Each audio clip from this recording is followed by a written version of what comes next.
Welcome to the Non-Standard Podcast. I'm your host, Manny Lampson. If this is your first time listening or your 50th time listening, this is what to expect on this episode. We dive into the concepts of developing your leadership toolbox. Why do you need this? You need this in any situation to help manage, lead, and control, and ultimately win. How do you do that? You can't use the same form of leadership in everything you do. So every episode, we dive into my leadership philosophy. We dive into the story and the background of the person we're talking to. And we also dive into some leadership traits I have accrued throughout the years. And then we also follow it up with a book review at the end. So you're getting a wide range of leadership topics and traits that you can add to your kit. So without further ado, let's go into the recap of this episode. And afterwards, if you love it, like it, share it, follow it, give us some feedback, because we're only just getting started. All right, here we go. 2025 is kicking off great. On this episode, I'm joined with a great friend of mine, Tho Dang. He is in the Air Force as a maintenance officer, but before that, he had the opportunity to be a BMT flight commander. So what that is he was a basic training in San Antonio for the Air Force, and he got to be the first impression to over 5,000 airmen as an officer. So that's a huge responsibility to undertake and be able to uphold. And so that was one of the reasons I went on the show. I wanted to talk about that. But he's also just a great person. He's a great father, a great husband, a great friend. I've known him for over 10 years as we met at an IPT in Pueblo, Colorado for a few weeks a long time ago as we started our journeys as officers. So we talk a lot about being approachable, being humble, and just really understanding the losses are just lessons. And that's one of the big things I take away. Okay, with that being said, let's go. And if you appreciate the episode, leave some feedback. Share it, like it, save it, do what you got to do because we're only just now getting started. What's up, everybody? I'm Manny Lampson, the host of the Non-Standard Podcast, and this one is long time in doing, I say, because I've known Tho for a long, long time, and I've been following his journey, and I love what he's done, and there's been some jobs he's been doing in the military that I think will benefit the leadership discussion for today. So, my man, we met in IFT, right, if I remember correctly? Yeah, in 2014, so over 10 years now. That's what I thought. I was going back in my mind. I was like, IFT. Because I remember Shamel, you, and a bunch of us during Pueblo just like being irresponsible. Having fun, enjoying learning how an aircraft flies. Life. Oh, man. But that being said, let's get into this, man. So 3 H's. Hometown, your heroes, and a hardship. What do you got? Hey, what's up, everyone? So first of all, I want to let everyone know it's truly a pleasure to be on this podcast and be able to share my life and my story with people and be able to inspire through that. So thank you for the opportunity, Manny, and I applaud you for everything you're doing. This is a big deal, and I'm sure I'm getting a lot from this, and it's not easy to do. So big shout out to you for taking that bold leap of faith and just helping people be the best version of themselves. So thank you for that. So about me, Capt Tho Dang, I've been in the Air Force for about 10 and a half years now. So I have a wife of 4 years and then two new baby girls. So I have 2 under 2, and then just juggling being a husband, a father, and a airman. So that's been my big challenge so far, and just that big adjustment in life. So my hometown, born and raised in New Orleans, Saints fan to the core, and I went to college in New Orleans also, and then I commissioned in 2014. My 2 heroes, my first one is Drew Brees. So New Orleans quarterback. If you know his story, he came up from humble beginnings and just had a rough start in the NFL before he finally became the Drew Brees that we all know now. He's been doubted. He's been going through a lot of hardships early on, and then someone gave him an opportunity. New Orleans Saints gave him an opportunity, and he just was placed in the right place, right time, and the right environment, and excelled to become the NFL legend. I think the best quarterback in the NFL history. I know you're a big Tom Brady fan, so that's always a point of contention. But Tom Brady's great also. My second hero is Bruce Lee. Just everything that he achieved in a short time of life, and just his dedication to his craft. That's something I idolize, and it's just his philosophies through life, leadership, and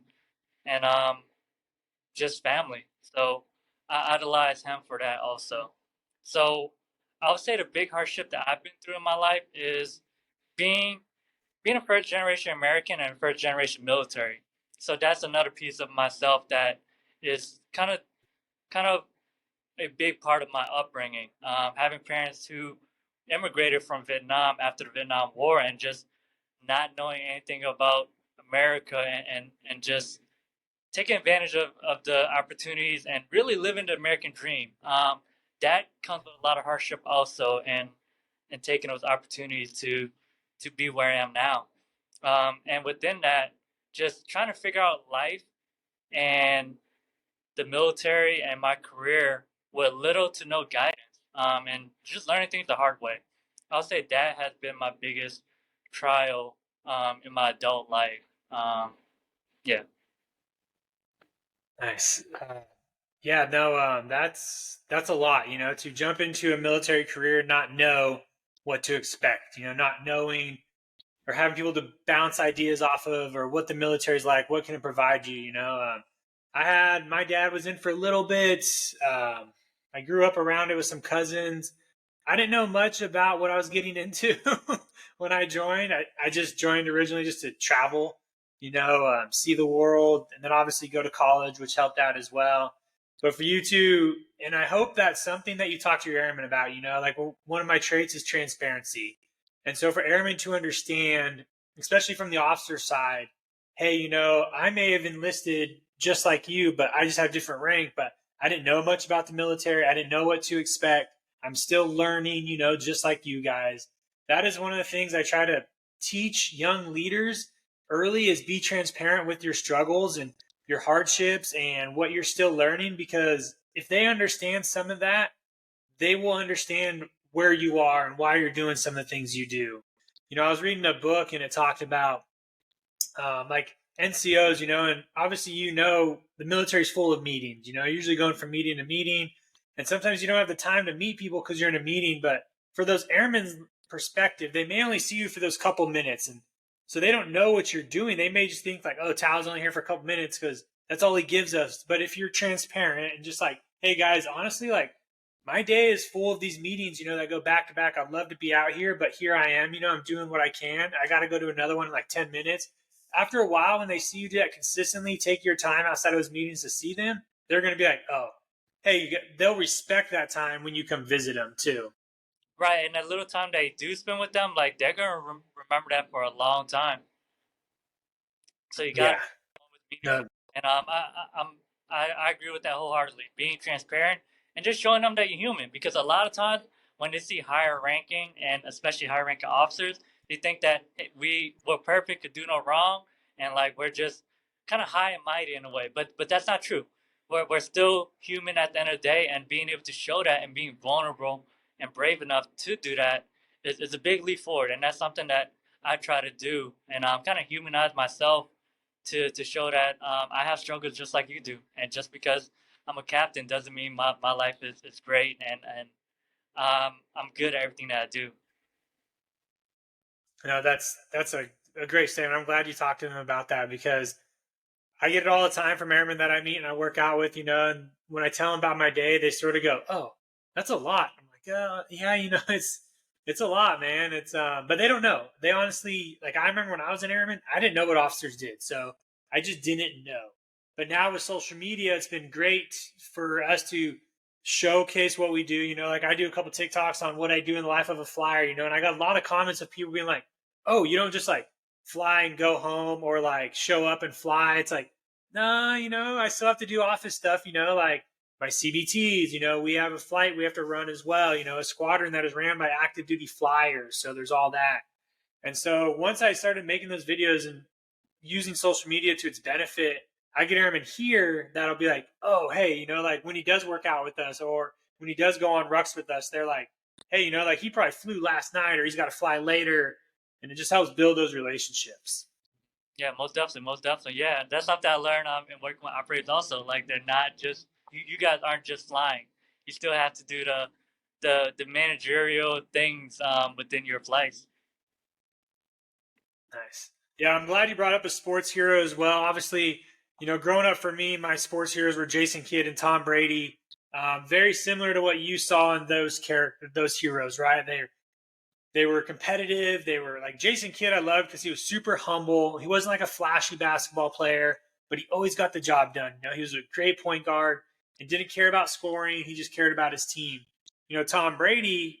I never really got to see him per se struggle because he just had a very good NFL career, right? Like he was very blessed. He showed up to the Patriots, took over for Bledsoe, and just like crushed it, but he had to maintain a lot. And so I looked at that side of his consistency to do that over a lot. And now he's opened up about a lot more of his career, about like how hard it actually was, what he had to do all the time. And Breeze and Brady are very much the same. We didn't see a lot of that during their career. We just saw them do really well. Yeah, most definitely. And a big inspiring thing about both of those players is that they were counted out. People doubted them, and just because of their stature, their athletic ability, they were doubted. But they didn't account for their mind, and that's something that you can't see. And their work ethic and their tenacity, that's something that you can't put a number on. And that's what they had that made them kind of become who they are now. Yeah. So let's talk about your military career. So 10 years is a long time. What's your path been? It hasn't been, I say, the normal route, right? Like I don't know much about the non-flying side of careers. So give us some insight and how it's going for you and maybe what the future what it looks like. Yeah, most definitely. Yeah, my career has been very interesting. Like you alluded to, I came in the Air Force, selected to become a pilot, and it's been a lot of ups and downs, a lot of trials, tribulations, and lessons learned from then till now. Because coming into the Air Force, I thought I was going to be a pilot.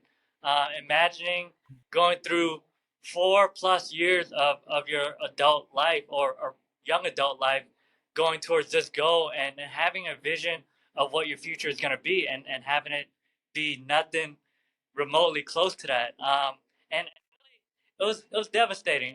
Working so hard to get to this point and having it gone in about 3 or 4 months was devastating. I know a lot of people in my shoes that had similar stories about their pilot career. Um, they were destroyed and just beat from their dreams being crushed.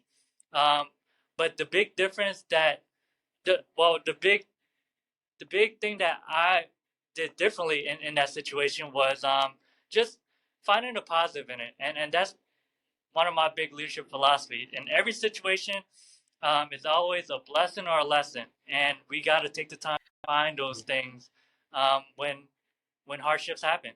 So with that, I realized that I'm I'm more suited and I enjoy and I'm better at leading people. That's something that I learned throughout the process of that failure and failing forward as a result of that to do something that I feel like I'm meant to do, as opposed to what I think I should be doing. So that led me on a path to get reclassified into aircraft maintenance. So I wanted to do that because I knew that was the opportunity to lead airmen, to make a difference in their lives and make their lives easier through my position and my authority as an officer. So that became my inspiration and just the path that I was chosen or meant to go towards this, as opposed to the one that I wanted to, and just for the betterment of others. I feel like that was my calling. So from there, I went to aircraft maintenance. Got stationed at Eckland Air Force Base 3.5 years. Worked with the F-35s, where I truly kind of found the love for leadership, and that's where it all started. And just being being blessed and rewarded from the impact that I'm able to have on people to just make their life and their work life easier, and being someone that's different from what they're used to, and what I've seen as a lot of officers where they might not be able to connect with their airmen as much just through the airman and officer divide, and that's something that I found easy to kind of to navigate through and kind of break that barrier that a lot of officers tend to have trouble with. So just with that, I found that, hey, this is where I need to be, because I see that I'm making a difference in their day-to-day lives just by who I am, and showing them that I care.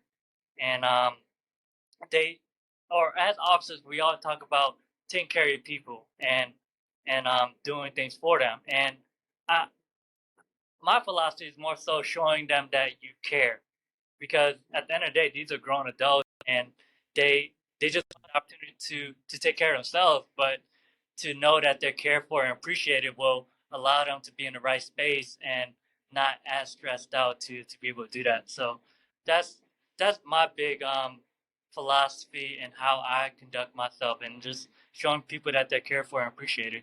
So that's where it all began, and from there I had an opportunity to volunteer to a special duty, and I took that opportunity and I volunteered to become a BMT flight commander, and I got selected, and I went to Lackland BMT, where every enlisted airman start their career off, similar to boot camp in the Army, and this is the Air Force version. So I spent 3.5 years there, and it was the best assignment of my career, and just the best time that I've had, and most fulfilling experience and privilege that I was given.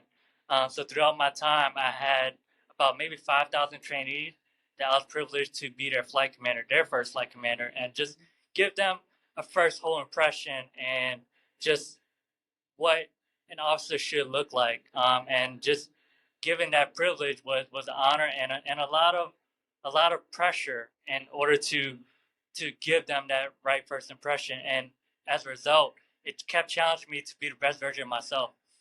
Continue to learn from the MTIs and officers around me to be the best leader that I can be, knowing that the results of it is gonna influence so many young airmen and their careers.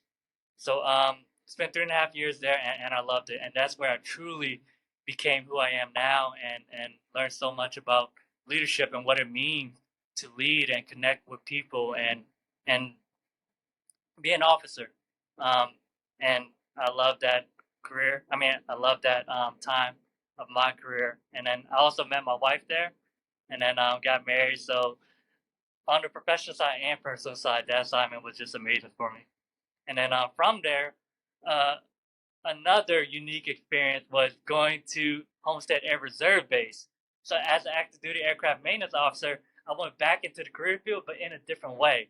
So just another unexpected route, and a very unique route in my career was learning to work with the reserve and the guard world, and that was very interesting, and it continues to open my aperture as a leader. Um, in addition to just being in a great location too, was really nice. Homestead is near Miami, so not too many people get an opportunity to go there because we have such a small footprint as active duty components of it. So spent 2.5 years there, and then fast forward to where I am now, getting stationed at home at Holloman Air Force Base, back into traditional aircraft maintenance world, where I felt, hey, I'm gonna get some normalcy and back like in the normal aircraft maintenance world. So I've been here for about a year now, and then 3 months I'm working. I found out I'm getting deployed. So I went to Ali Salim, Kuwait, and then another turn of events where I feel like is my kind of calling in life is to be able to lead wherever, whenever, and in whatever environment. So I got deployed, and I come to find out it's not even in maintenance. I was called on to be a logistics officer for 2 flights over Kuwait.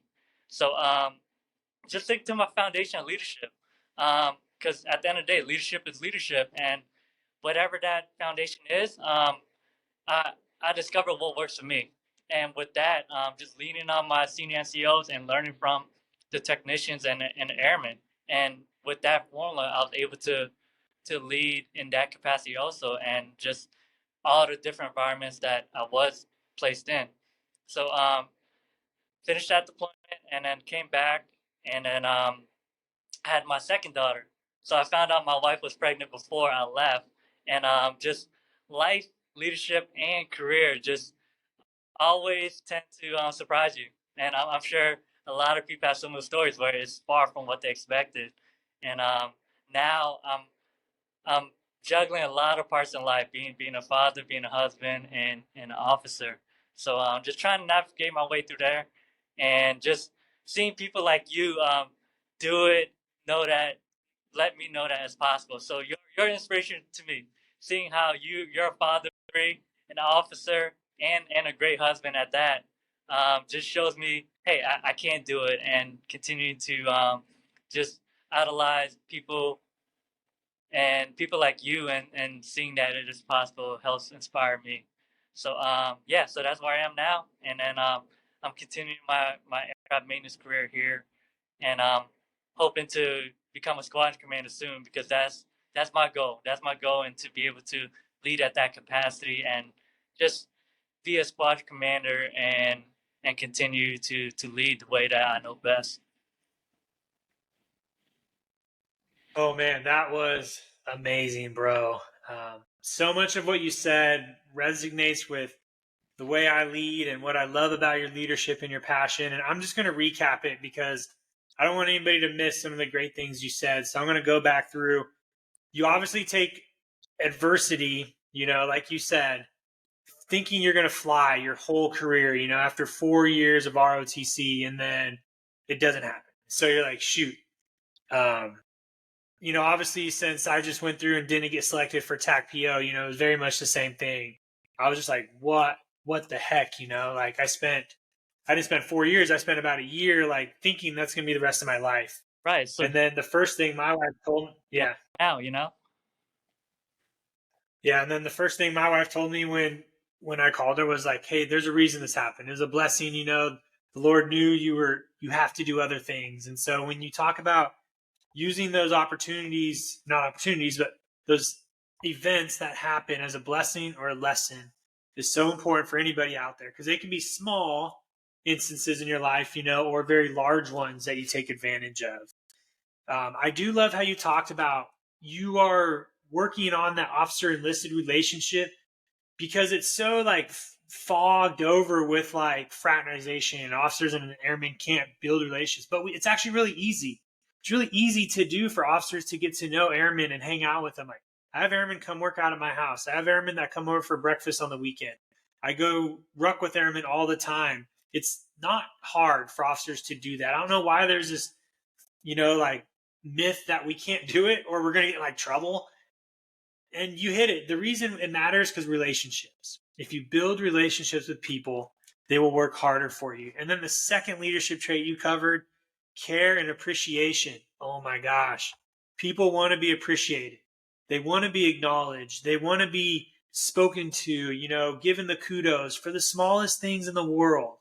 When I was a flight commander for an AFE shop, just walking up to my airman, and be like, hey, like, nice job on your kit today, or good job doing this. Over time, that's going to motivate those airmen to keep working hard. And I love how you talked about that, because it is very much overseen in this Air Force world of, you in your job, your airmen are very focused on task. They follow a checklist, they do a task, they go to another one. So it may not seem like a lot. It may seem very minute, right? Because they're just doing small things. But in the big picture, just to go in there and appreciate what they're doing to get the aircraft off the ground, from the flyer perspective, like, that matters. And to tell them that is going to help them work a little bit harder down the road. Yeah, most definitely. And I feel like the big thing is that us military personnel, we got to be human beyond the uniform. Where a lot of times people put their entire being in the uniform, where it's hard for them to separate themselves from it and see themselves as human, see other people as human. Because as a military, we're often task saturated, and we're just trying to knock out tasks and get things done. But to be more efficient in that, we gotta work as a team. That's why our leadership is so important. Really, and a lot of people are going to say, like, well, what if you get to know airmen so and so? Like, I know all the airmen I work out with their first name. They call me Manny, I call him Zach or whatever. But I've built a relationship where when they see me in uniform, they're respectful. They go, hey, sir, how's it going? They're not going to break those barriers like people think it's going to happen, right? They don't think I go up to them in uniform and go, hey, Zach, what's up, man? And they go, hey, Manny. No, like, we've built a relationship. They know when I'm in uniform or they're in uniform, we understand, like, that's the name of the game. Like, they salute me, we respect each other, and we've built that relationship and trust. And it just takes time, and it's sad to see some people feel like it can't happen when it's really pretty. Yeah, and then the other thing you talked about was, being the first impression for 5,000 airmen to see when they enter the military. Man, like that's pretty cool to, for them to see their first officer they encounter is you. And you talked about it. There's a couple ways you can take this. You can either continue to be who you are or step up that game, right? Like keep challenging yourself to be the better version of yourself. So they see you as the better version of yourself. And then when they see that right away, they know going in that this is what the expectations are. This is how I continue to be great. And so, yeah, like for those that don't know, Tao actually, when my wife and my family visited San Antonio, you gave us a tour of the new BMT squadron. My kids got to go in there and see it. It was just really appreciative of you to take your time and do that. All right, Tao. So we're going to jump into my leadership philosophy, which I built through ACSC, which is crazy. So in ACSC, one of the first courses you take in there is a leadership course, and it asks you, hey, you're about to take command. You have to give like a spiel to the previous commander on how you're going to lead. And so during that time, a couple years, was it 2 years ago already? Man, when I was focusing on leadership, I was excited. I was like, cool, this is what I love. And so for me, I developed 4 leadership philosophies, and they sort of go in order. Lead by example in all you do. To be selfless, you have to be selfish. Challenge the road or build relationships based off trust and care. And then challenge the road in front of you, getting comfortable being uncomfortable. So with that being said, what I love to ask my guests is, out of those 4, which one are you comfortable with? And how would you teach that to somebody? And then which one do you struggle with? And how would you teach that to somebody who's struggling with that philosophy? And then once we talk about that, we'll dive into yours and then finish it up. Okay, yeah, most definitely. So, of the 4, the one that really speaks to me is leading by example. Especially as officers, a lot of people, they don't always have a chance to have a conversation with them, or vice versa, where the way we carry ourselves and how we speak and how we interact with people goes a long way, because people talk, especially about their superior officers or superior enlisted, and I think that speaks very loudly. It just, if you come in and uniform look sharp and you're within standards, that speaks volumes. If you take PT seriously and things like that, that speaks volumes. And where a lot of times, if you're in a leadership position, people look to you as an example of what they should be like. And then it's not always the perception of being perfect. I try to emulate the example of not being perfect, where it's okay to make mistakes and to own them and learn from them. So that's one of the big examples that I give onto my team, where it's okay to not be perfect, because that wasn't always the case. Where we all seen those superiors where they could do no wrong, they didn't accept responsibility or what have you. And that's why I feel like leading by example speaks volumes beyond what you say, what you Yeah, do. and I think, I'll add on to that. Some of the things I like what you talked about is people don't realize the small interactions some officers get with their flights and their Hmm. airmen. Right. And so you have to capitalize on those interactions, because what you do in that small moment, they're going to go back and it's going to be more word of mouth, right? So it's going to grow. And so if you Exactly. can leave those small leading by example impacts, which is like in our cases, like some flight commanders or higher up officers, we only get to lead in some of those examples at like a group PT or a squadron PT, where you're finally with your whole squadron or your flight that you don't see during the day. So they only see that portion of you. So you got to make sure you're good to go there. Like we talked about, I think before, walking around the shops, right? Getting to know the people, talking to the people, those small interactions of, hey, I got to break in between meetings. How's it going? What can I do for you today? Like, that's what they're looking for in you. And that's what they're trying to see. And then what you did, one of the things I love you talk about is, in the past, we've seen these leaders try to be perfect in everything. And so a lot of young airmen think they can't mess up, Hmm. or their career's like ruined, right? Like, oh, I can't do Right. that. And then when it happens, they're just like crushed. They just think they're not going to get BTZ or they're not going to get promoted. And so they sort of just go down this deep slope of, man, I wanted to commission, but this happened. So now I can't. So they automatically like kick that to the curb and do something else. When in reality, me and some of the most successful people that we follow and idolize, they've all failed. They've all messed up. They've all struggled. And I think we've seen a shift of leaders opening up to that. And that's why I love social media, because I get to share my struggles, my lessons learned throughout my career. So Airmen go, oh, he's done that and he's there. Or, oh, I've done that and I can still get there. It allows them just to really see that it's all right. Yeah. When people are accepted for their mistakes and accepted that they are human, it becomes a more positive environment. Because I've been in a situation where my supervisors, leadership, squadron commander, they could do no wrong, and even when they did do wrong, everyone knew it. They wouldn't own it. They would deflect to something else or just try to brush under the rug, and that creates a toxic environment because it creates a lot of undue pressure onto our young airmen, especially where they're still learning, and mistakes are the biggest teachers that we have in life. And then Yes. it's never losses. There's always lessons that I that love we it. learn from. Good. Nice. Which one do you struggle with out of those 4 off the top of your head? And how would you teach somebody that's in that same boat? Okay.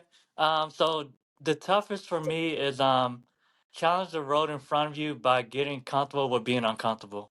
Um, and it is difficult. Like, it's difficult to get yourself out of the comfort zone and being comfortable in that. And I've learned that just through situations where I was voluntold to do something that I felt like I wasn't good at, or like I didn't want to do because of the fear of failing. I think it takes those reps and those experience for you to start to get comfortable with doing those things that you're not good at, because um, once you gain those experiences and you do well at it, it gives you the confidence to do it again and again and again, where you develop into a more well-rounded leader and well-rounded person through these experiences, and you start to crave it. I think of it like working out, for example, where if you're just starting to work out, it sucks. I hate it. I dread it, and I'd rather do anything besides getting my butt to the gym and working out, because it sucks. And it's when you see the results of it, you start to feel good. You start to see the gains and the performance that goes along with that. And then that mentality starts to snowball, and you crave it more, and you want to push further. You want to learn more. You want to try things that you've never done before, and the the things that you're gonna gain on the back end of it. Yeah, so that has been tough for me in the past, and sometimes it still is tough. Where I got to tell myself, hey, I don't like looking through regs, but let me volunteer for this and help me gain the tools and the skills that I need to be better at it. Where I could be good at this and make myself a better person as a result. Yeah, that's amazing, man. So I just watched a TikTok yesterday, and I stitched it because there was an Army guy talking about he teaches and preaches to a lot of his PFCs, the younger enlisted.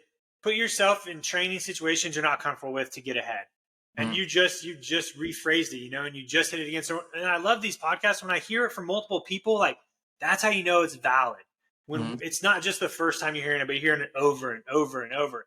And I love what you say, because you broke it down to the simplest level for anybody listening. If you're voluntold for an opportunity, there's probably now I was at Airmen before where I was nervous to volunteer for these events, even if it was just like a setup for a holiday Christmas party, yeah. or something like that, or an It's MC at an new. awards ceremony. Yeah. All those little things where some people don't realize when you're usually voluntold for something, the person who's volunteering you sees something in you. Mm, They may not tell you that when they do it, but they your name is in their mind because they see that you will accept the challenge, you will accomplish it, and you'll learn from it. mm, Most people that are voluntold for something, it's not just very random. It's not a name out of a hat. That NCO or that flight commander has either heard that person's name before, that they're doing something hard, or that person may need a push, right, to go do something different. And so right. they're giving them that opportunity. And so that's why I love it at the lowest level. Like, that's why volunteering is sometimes hard for him to do, because they don't know how to volunteer. They don't know what to do. Or what if they volunteer wrong? And like you just said, there's no Yeah. losses, only lessons. Mm, Oh man, and then you talked about the reps. Reps is huge. that's why I love exercise as an example for anybody to become a better leader, because Yes. we can all get better at exercise. We can all do something hard. Most people are either good at lifting or they're good at cardio. And so if they do the other, they're going to challenge themselves.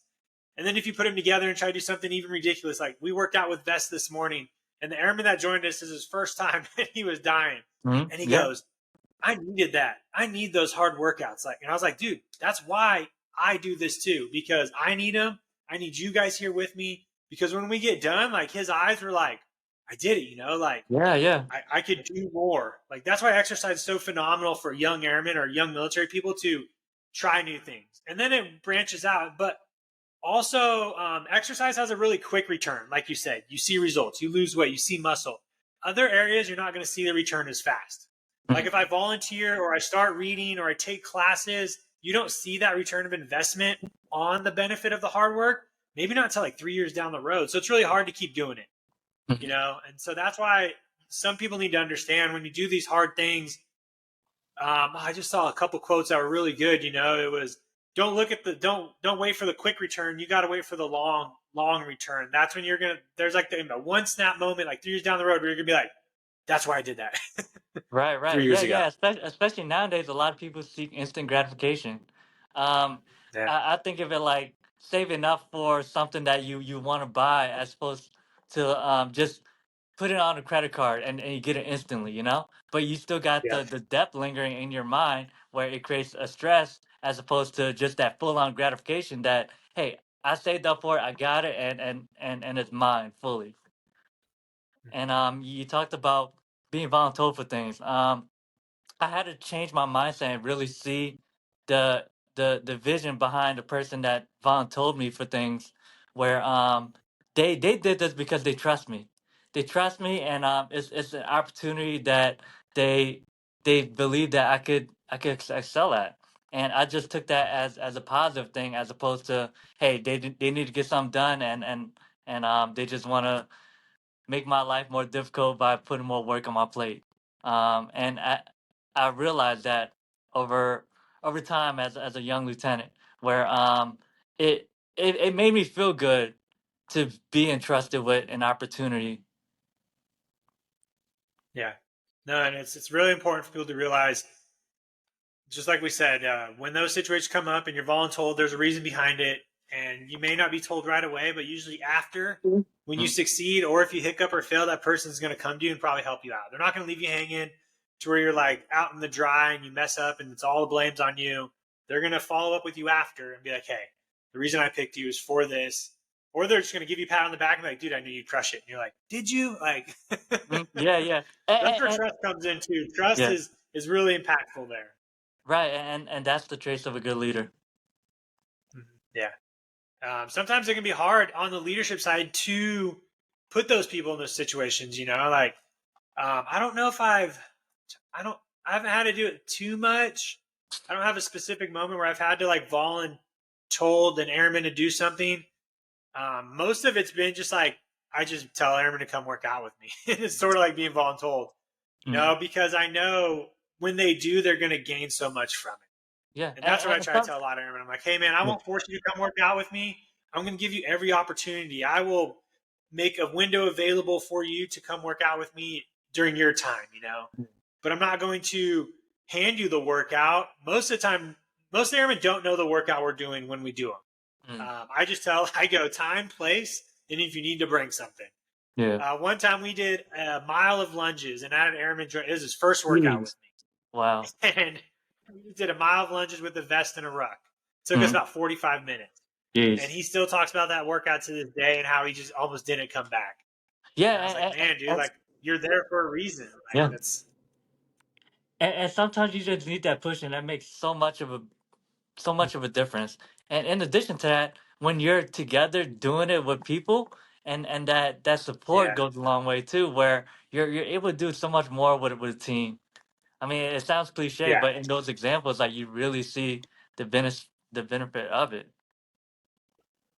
Yeah, there's a good quote from a book I just read, Legacy, and it's pretty simple. It's the strength of the wolf is the pack, right? Like you can be the meanest dog in the shed or the toughest, but man, if you're a mean dog and you're fighting 5 average dogs, you're not going to win. Yeah. This, and so it's a simple line, and there's another one. It's like you can go fast alone, but you can go further together, right? Right. I love that one too because when I do my rucks with my airmen, we're not doing anything crazy. We're not like running a marathon. We're rucking or walking for 2 hours, but when we do it together, it doesn't feel like 2 hours. We're talking, we're getting to know each other. So Mm-hmm. those two lines are the ones I use all the time. Mm-hmm. And you Yeah. have to do some things on your own. Like that's just life. Sometimes you gotta grind by yourself. You gotta be selfish, and that's why I love being selfish because to help those others, you have to help yourself. Yeah. And so that's where that one comes in. But Mm-hmm. I agree. I agree. Most what are the definitely. ones you wanted to bring to the table? Um, so going into my four philosophies that I live by and that means a lot to me is so the first one is being approachable. Um, as an aircraft maintenance officer and as a BMT flight commander, I've always been in charge with I always been charged with taking care of large groups of people, 50 plus, and I learned just from setting the example of being this type of person that I want people to be like, kind of sets the foundation, sets the environment for my team, and being approachable is a big factor of that. Whereas officers, we're always working with people, and if people feel more comfortable to open up to you, seeing that you're a good listener, and that you truly care about them, and how you interact with them makes a big difference. And by being approachable, I tend to connect better with the people around me. And in order to be approachable, the biggest thing that I try to do, well, the biggest thing that I do is be vulnerable, where I'm open up parts of myself and letting them know that hey, I need help in this area. Hey, um, uh, I have these things going on in life where I'm not afraid to show that I am human, and because of that, that opens the door and allows them to do the same. And I I learned that at the end of the day, people just want to know that you care about them as a person beyond just what they produce as an NCO or as a CGO. So that's the main thing that I do to make myself approachable and show that I'm human, where people would be more comfortable with talking to me and things like that. And in addition to that, I would I would go to them. I would speak to people and go to their offices, go to their spaces, and have conversations with them and truly listen when they talk. When I ask them how their weekend is, I let them tell me everything and anything that they want to talk about and not make it about me, where a lot of times I hear um these I'll say these bad conversations, for lack of better terms, where one person says something and that makes that listener think about something about them, and they come back with that, where they're like, hey, I had a birthday party for my daughter this weekend. Oh, me too. I did this for my daughter and my son and this and that. And I hate those conversations. And that does not instill connection, and that doesn't facilitate connection between two people. And active listening is something that sounds simple. It sounds like it should be natural, but it's not. Truly listen to them. Um, Active listening, saying, yes, okay, go on, and tell me more. Like those type of terms instill that connection between two people and show that you're seriously interested in what they got to say. And I think that makes a big difference that a lot of leaders and people around me seem to be lacking. Um, so yeah, so being approachable is a big philosophy of mine, and it creates openness, and it creates a connective care between two people, and just having a positive attitude in the process of it. And then my second one is having compassion. Kind of going back to vulnerabilities, where everyone is going through life stressors, a lot of which we hide. We push under the rug, and we don't show to the people around us because, I mean, the perception, hey, we're in the military, we're supposed to be rough and tough and not have any problems and being able to suck it up and take care of the mission. But that's not always the case. It's not that simple. Where nowadays we're required to do so much. And just like you and I, where we're officers, we're fathers, we're husbands. But a lot of times we only show that one part of us at work where people might think we're not affected by those other parts of our lives. Where having compassion and either knowing or not knowing what they're going through.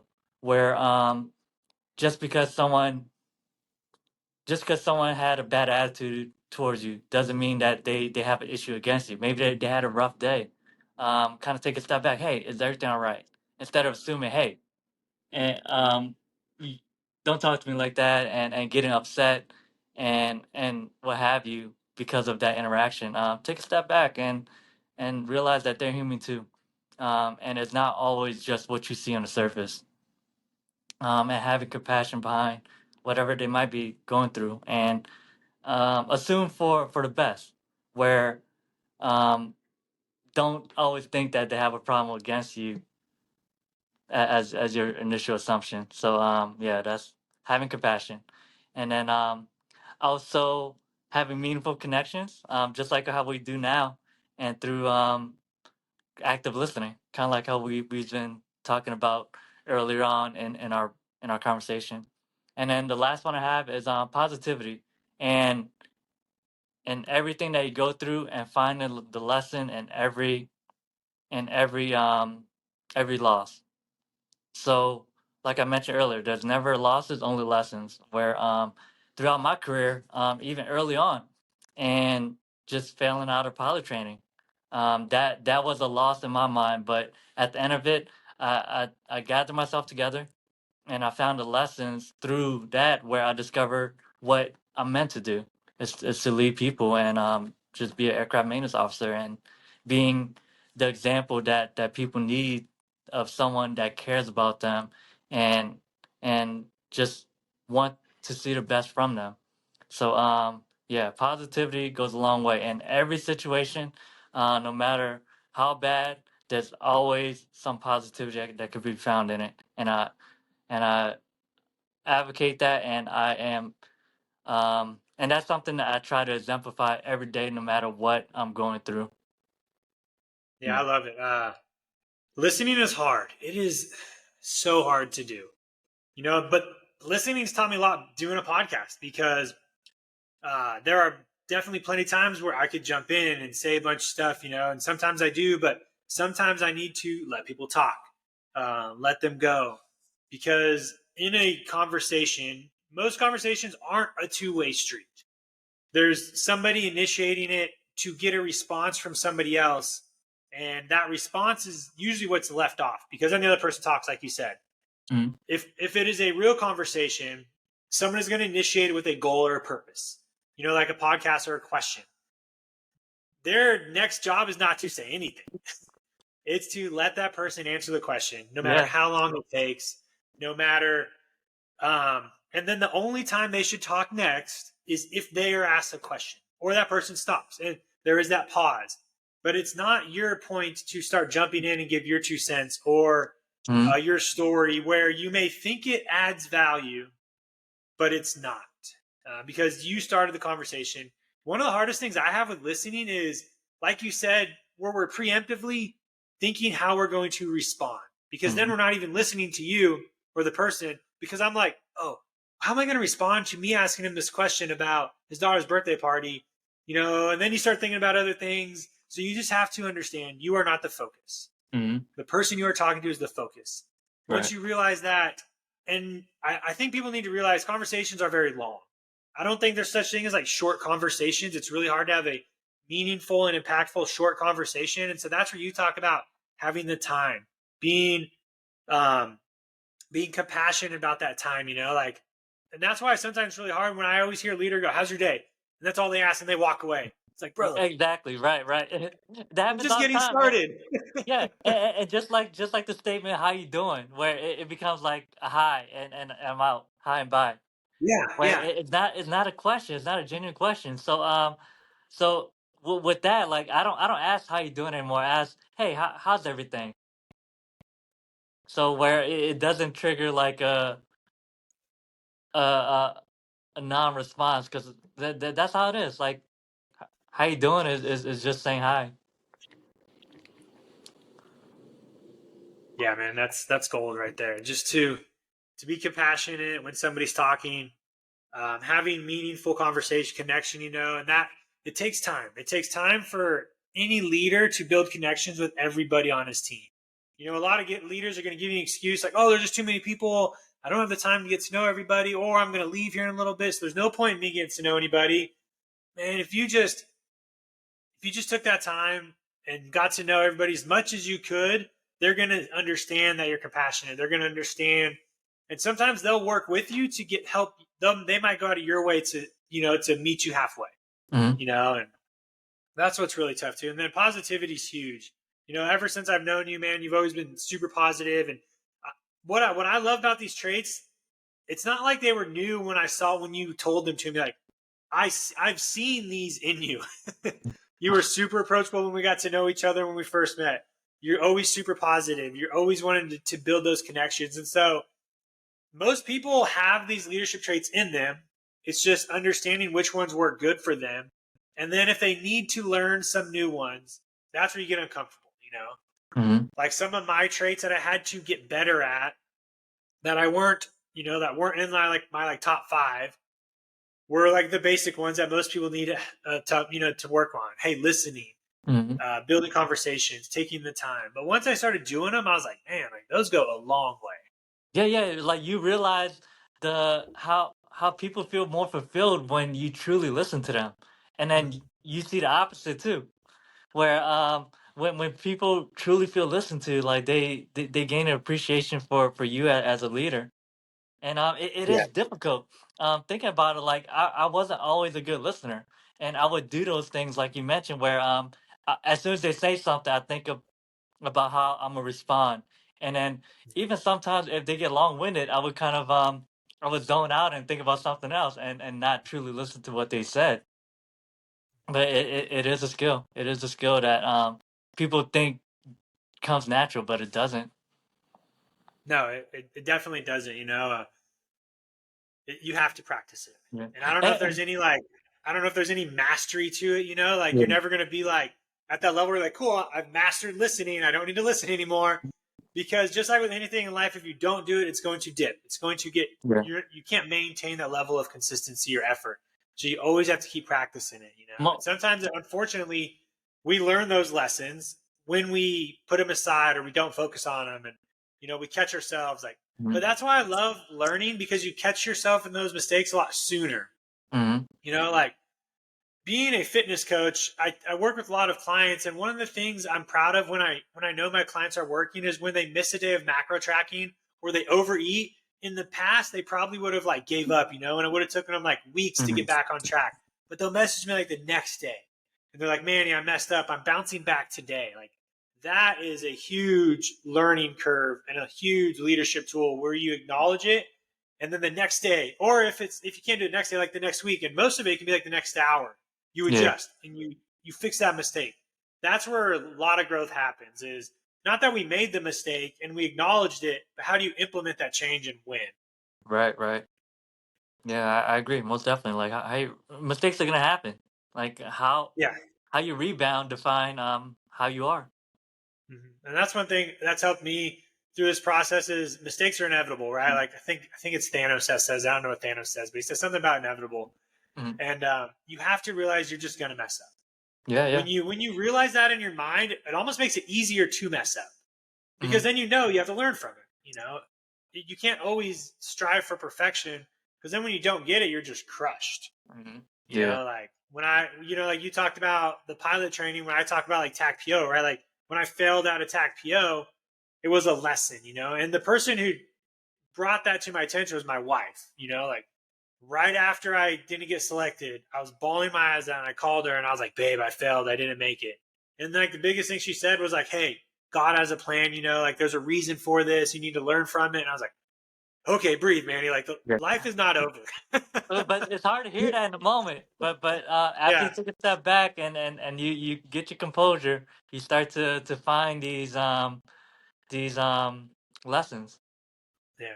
And so So that's what I you, took from it. I was like, yeah. okay, now how do I regurgitate that lesson to become a better person? And for me, it was my emotions and how I perceive myself during stressful situations, how does that relate to my kids? And I see it a lot in my son. Like my son, he gets very emotional, and most of the time I'm like, bro, what is your problem? But then I'm like, shoot, I get emotional. Dang Yeah. it.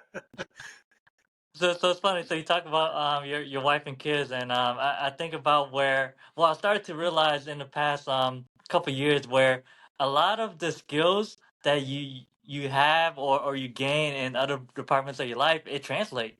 Like when you talk Oh, about skills and listening, I gain a lot of those skills from interacting with my wife and having things go wrong where she didn't feel listened to, and just the lessons that I've learned in my career and how to counsel trainees and airmen revert well not reverted but translated to my interaction with our kids, yeah, and it all comes full circle. And I feel like once you get a good rhythm where you're good at all parts of your life, it just kind of meshes with each other where it makes you better in the other departments. yeah, you hit it right on the head, man. They all bounce around to other areas of our life. Mhm. It's it's it's the truth. Like my Mhm. wife is super honest with me, so I'm always blessed when she just tells me like what I'm doing wrong, or Yeah. when I'm not like doing what I preach to my airmen with my family, Mhm. or Yes. she'll be like, hey, did you leave your keys in the car? Like little things like that. I'm like, oh yeah. She's like, what example is that setting for your kids? I'm like, ugh, you're Yeah. right. If I'm gonna preach to I my airmen to do this, and yeah. so that's why having those honest relationships, it doesn't have to be the spouse, but if you're not married or you don't have a significant other, having a close friend to have that relationship with where they are that honest with you is hard, but it's required. Yeah, that's great that you have that because sometimes when we take out the uniform, we take out some of our Yeah. traits that we have in uniform. Where I I might be more proactive when I'm in uniform, but not as much as a husband, and realizing that those traits matter in those other departments too. But it's great that your wife does that. She calls you out and she knows who you are as Major Lamson, in addition Yeah. to Manny back home, Yeah. where she realized, hey, you're this way, but you're kind of forgetting to do that at home. Yeah. She just knows how much further I want to go and how to get better. So Mhm. that's why it's great, because she keeps me on my toes. And sometimes the things I do at home, I need to make sure I bring to work as well. Mhm. And so Yeah, helps yeah. me pick and choose those. Yeah, most definitely. So when I had my first child, one of my senior NCOs said, "Hey, I'm happy for you. I'm excited for you because I know that this is gonna make you so much more of a better leader. Yeah. You're great now, but this is gonna make you so much better in understanding just people who have children and the challenges within that. And oh Yeah. my God, like I learned how difficult it could be and how difficult it is, and just having more compassion with people with kids and really understanding understanding people more, Mhm. and Yeah. just children not having emotional regulations and they they're they have their challenges too, Mhm. yeah. Yeah, because both years are under 3, right? Is that they're the under age gap? they're under two, so my Okay. oldest daughter just made two, and my baby is 5 months. Man, that's crazy. Yeah. Oh my God, it's tough. It's tough. But I mean, our airmen are living that life, and like me seeing how tough it is, I can have more compassion when one of my airmen, for example, might come in with just her hair everywhere and just stressed out. Where I'm not automatically gonna jump down on her and say, "Hey, fix yourself," and get angry, this and that, and just knowing that, hey, like it's difficult, and just giving some great. Let's jump into a couple of these questions I got for you. So one of the Yeah. ones that Airman reached out to me was, how do you deal with like overthinking? And it was specifically on like self doubt. So like we Mm. have already hit on a little bit on like trying to get uncomfortable, being uncomfortable. But Yeah. when that self doubt like gets into your mind of, can I do this? What happens if I fail? What are some Yeah. examples you got, or how would you like almost teach somebody like, hey, here's Yeah. what you should do? Yeah. Overthinking. I tend to overthink a lot, where it gets to the point where I doubt myself because I'm overthinking, and I think what develop that mental resiliency is doing little things and being successful at that, where it might connect to whatever I'm going through and I haven't doubts about, where I feel like I might not be able to do it. So maybe, for example, running running 6 miles, for example, where it it is daunting to do that, and at some point I never done before, and just knowing that I have people with me to support me, and I've done 3 miles before, where if I get to 4 miles, I'm more than halfway there, and just continuing to um, build upon it to get to that actual goal, and that's the way I think about it, and it just goes back to just trying things and being successful at those things, no matter how small it may be. Um, yeah, so it could be tough, and I say that would be my best advice to overcome that self doubt with any big any big mission or any big life event that's gonna happen, or tasker. Um, really, what's gonna come up in our future real soon is Squadron Command. Um, Even though I'm excited for it, I do have some fears and some doubt in myself. But knowing that, hey, I've done things like this. I've done counseling with airmen, and I believe in my abilities to be approachable and compassionate. These things are going to help me become a great squadron commander.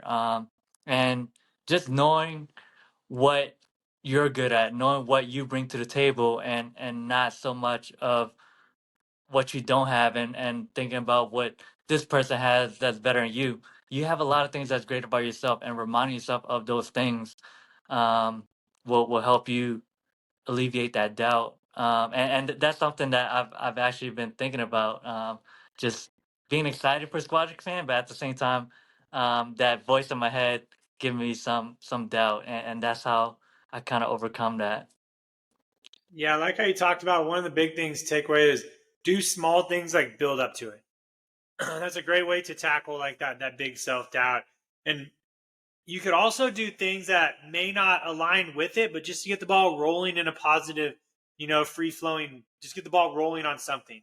If your self doubt is learning a new language, maybe if that's daunting or you're scared, just doing something else you're good at to get the ball rolling, and then you sort of jump into it, but small little Yeah, pieces. So I like how you talked about, hey, just taking it small steps in that right direction instead of, I think the saying is, to eat an elephant, you eat it in small chunks, right? And so like that's why when we look at these big situations in our life that we're doubtful about, when you just tackle like little pieces of it, like squadron command, huge, right? Big picture, but what actually is involved in it? Leading people. Okay, I can do that. Doing this. Okay. Then you find those little areas where you need to improve in, but they all sort of continue to make it to branch into that squadron command or that goal that you're trying to reach. yeah, And then I well, think definitely. yeah, I think the other thing that helps is sometimes we need those self doubt and those big goals to keep us going. Hmm. Like you Yeah. have to be doing things that are challenging you or scaring you or doubting you. Only it's just gonna make you better. Like you could do everything you're really good at, but I don't know if you're gonna get as far. Yeah, and those voices in your mind that doubt you and things like that, it internally it just means that you care about it. And if you care Mhm. about something, you're gonna put time and effort into it, and it's gonna be okay. Because doubt isn't always a bad thing. Where it shows that you care. Yep. Nice. The last question is a little more pointed. A gentleman asked, "Hey, how do we build those relationships with communities that have a hard time getting to know each other?" So his example was like a maintenance and ops flyer perspective, right? And I was like, "Oh, that's Mm. funny. The guy I'm talking to today is a maintenance officer, Yeah, yeah, so and I'm a flyer, and we can bounce that off each other. But if we wanted to broaden it, we could easily just say, how do people get to know each other that may not work together, but they're fighting for the same mission, right? So mm, how would you preach like, let's say you do get squadron command, your challenge would be how do I build a relationship with an MSG command or, an ops group commander where we're not like real close, but we're fighting for the same mission. So what would you tell somebody? Yeah. Okay. So I want to start on the level of the people that I'm in charge of first, Yeah. where just you're not always gonna have. I mean, you're never gonna have enough time to speak to everyone and have time for everyone, just casually. So just understanding that you have a sphere of influence and being able to influence them and kind of set a a vision and a kind of type of personality that you want them to exemplify will will make a big difference where they're gonna start becoming a certain way where they might be more you want them to become more compassionate through your example and through the way that you speak where they're gonna start to do that. And I've seen that where I had a phenomenal squadron commander and he had these ways where he allowed people to be who they are um because he was who he is. He's from Brooklyn, New York, and he let his accent out, and he just let him show in his data interaction with people, and that example allowed people to do that same thing, and it has a trickle down effect. So just understand that you're not going to be able to affect everyone, but you can affect your sphere influence, and they affect their sphere influence, and so on and so forth.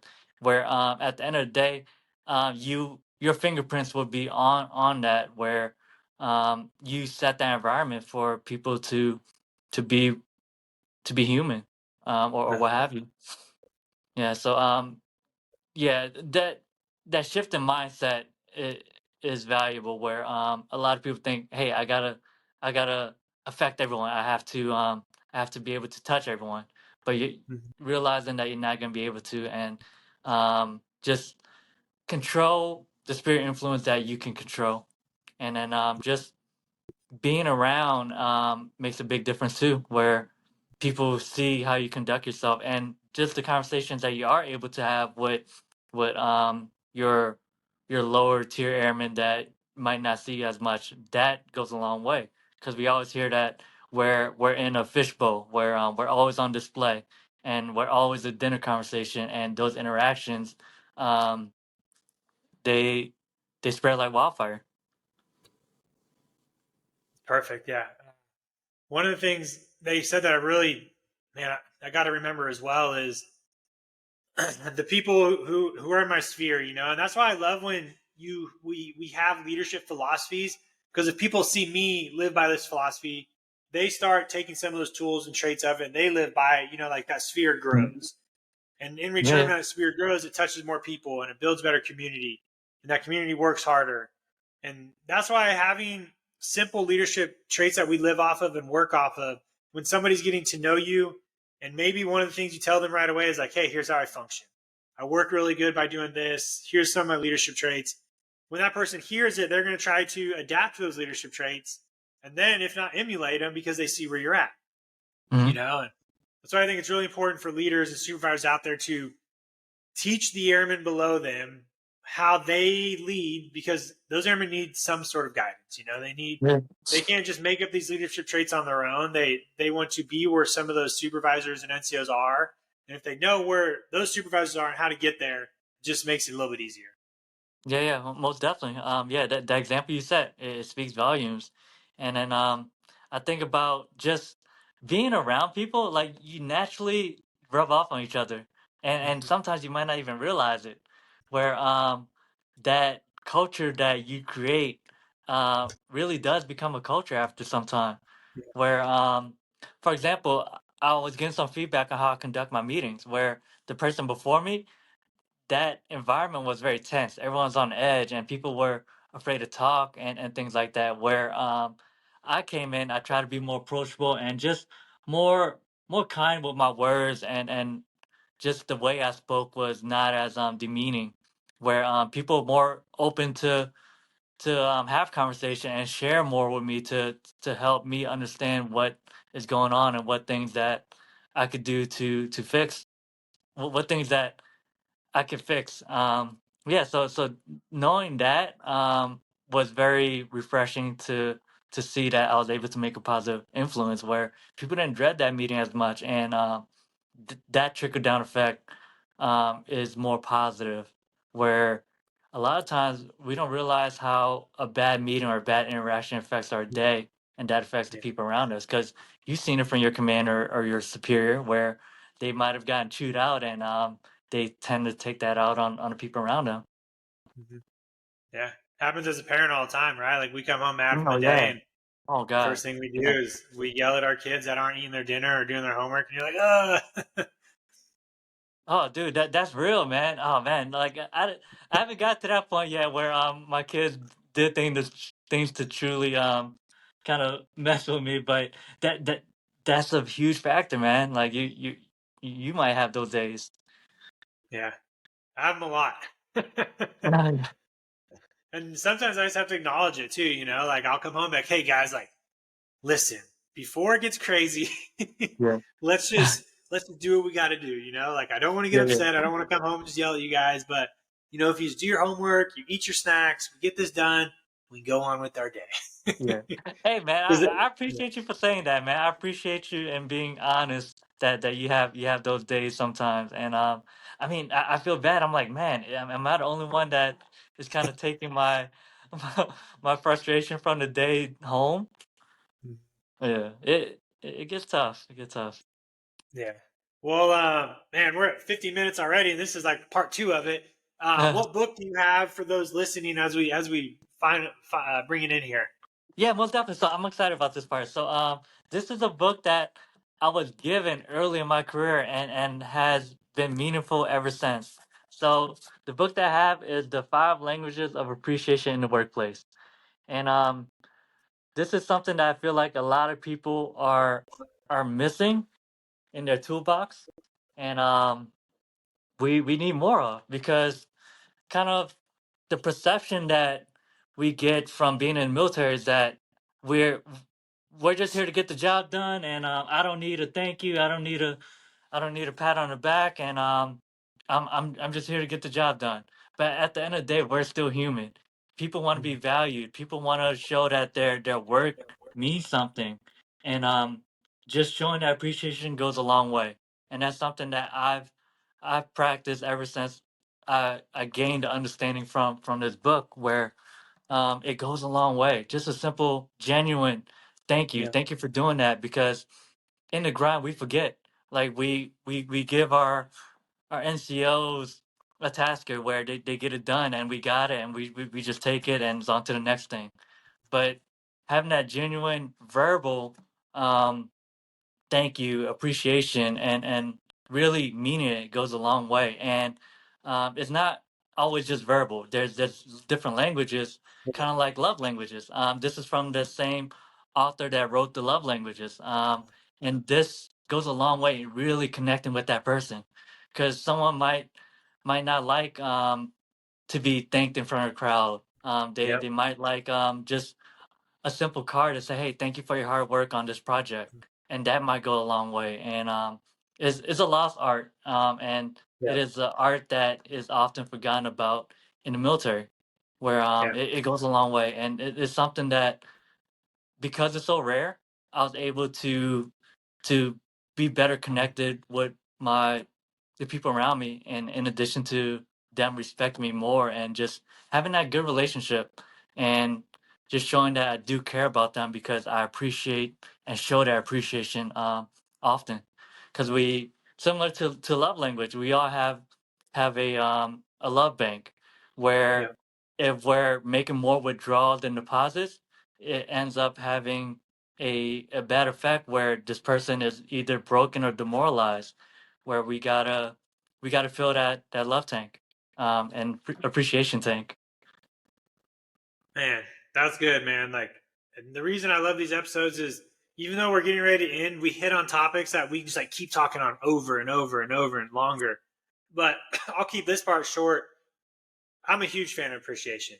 I tell, we just had a discussion after a Deox thing, and one of the things I said, I was like, "Hey guys, if we want to boost morale, one of the simplest things you can do is just appreciate those around you. It Just costs walk in and nothing. be like, dude, it's the easiest way to improve morale is Yes. appreciate those around you, higher, lower, peers. Just like, hey man, good job. Like I know you've been working hard. Just like keep it up. I love that you brought that up because it's one of my favorite traits because I think it's underutilized in the military. We don't do a good job at appreciating people, like you said, because we're so focused on these tasks, these reports, these procedures, these numbers. And, man, it goes a long way.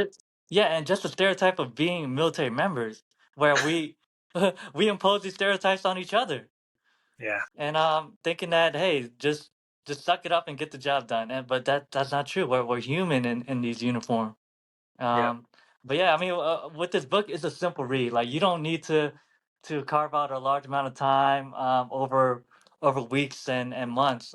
It's a simple read, and I mean, I'm not big on reading, so like if I'm able to read this book, anyone could.